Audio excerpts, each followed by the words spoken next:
নমস্কাৰ, মোৰ নাম নিশিতা তান্তি। মই পানবাৰী মডেল স্কুলৰ ছাত্ৰী।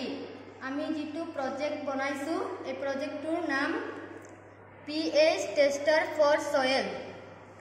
এইটো মাটিৰ অম্লতা পৰীক্ষা কৰাৰ যন্ত্ৰ।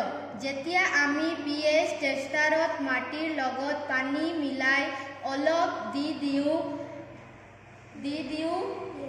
pH পেপাৰৰ ৰং সলনি হয়। এতিয়া আমি তাৰ কাষত থকা চাৰ্টৰ ৰঙৰ লগত মিলাই চাওঁ আৰু সহজে জানিব পাৰে যে মাটিখিনি আম্লিক নে খাৰুৱা আৰু তাৰ পৰিমাণ কিমান।